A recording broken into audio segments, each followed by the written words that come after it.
Cam Ward, widely expected to be the guy. And you make a good point, too, about the pressure that's on the coaching staff this year to make something happen.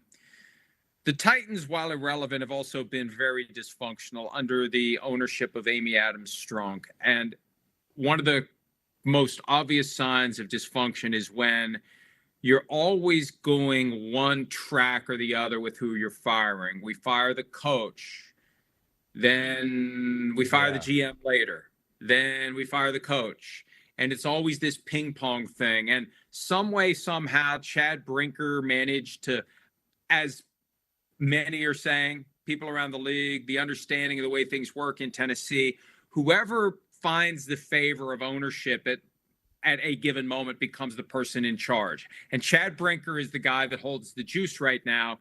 Borgonzi's the GM. Brian Callahan's the head coach. But it feels out of whack because now that Brinker's in charge, what's going to happen? He might want his own coach. He got his own GM. He may want his own coach. That adds more pressure to everyone. They need to find a way to work together. And the best way, the least dysfunctional way, is everybody stays or everybody gets fired. You guys work it out among yourselves. If it works, you're all staying with new contracts. If it fails, you're all getting fired. Don't try to tell me why it's this guy's fault, and don't you try to tell me why it's that guy's fault. You're all getting fired.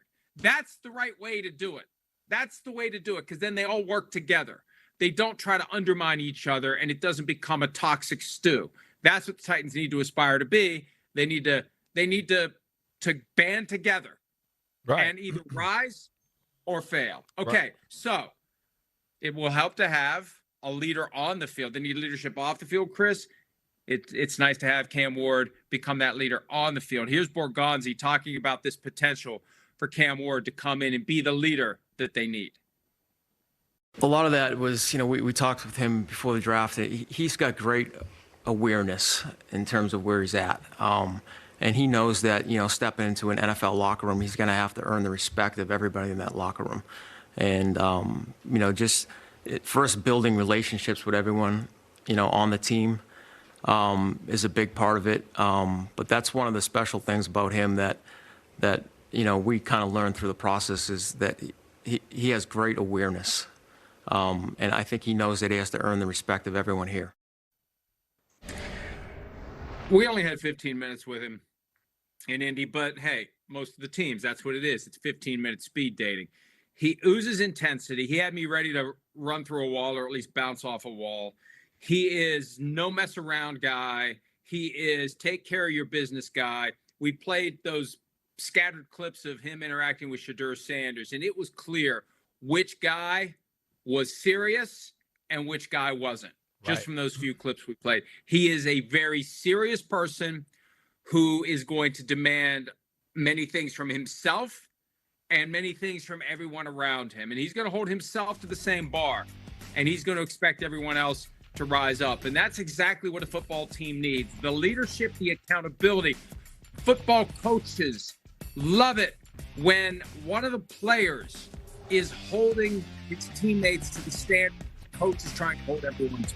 Yeah, 100%. That's part of the reason. Again, the quarterback has to be that guy, Mr. Professional, Mr. Detailed, right? And those are the things people questioned a little bit about Shedeur and the whole process and all that. The quarterback's usually the guy that's obsessive and all over everything. And I wake up every day and I'm going to do this, and then go to bed and go, I'm going to do it all over again. But I might have to attack another angle of my game to get better here. He's old school.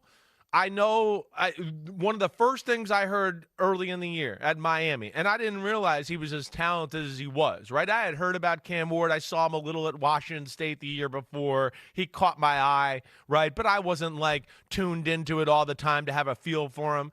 He caught my eye early on in the season where I was like, wow, this guy can really throw it, throw it however he wants to throw it. But then talking to people in college football, the thing you heard about more than anything was the things you're referring to, the leadership. Mario Cristobal making comments down there at the University of Miami that he was the man in the locker room within the first week, and no doubt, hands down, the leader of the football team, and had the offense all rallied together and had it all working. And you need that.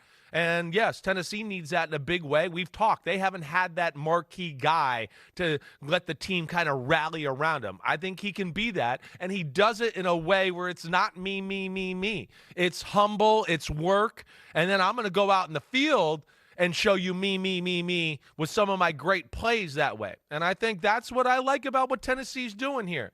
They seem it's a little Kansas City-ish, right, with the structure maybe of the organization to a degree. And I look at Borgonzi, who comes from Kansas City, and he goes, wait, I just saw a gym rat and a guy that was ultra serious about his game and Patrick Mahomes. This guy's got some of that same attitude, some of that same arm talent. Let's build around that. And I came from Kansas City where we collected quarterbacks every year for the future, for now, whatever. So that makes sense to keep Will Levis. And, hopefully they're listening to Borgonzi. He's obviously learned some football and knows how to evaluate some talent from what he's done in Kansas City. And I've liked the moves they made. I thought they had one of the better drafts in the whole NFL, really. Chris, one area where it clearly breaks from Kansas City is the way that front office and coach. I know. Yeah.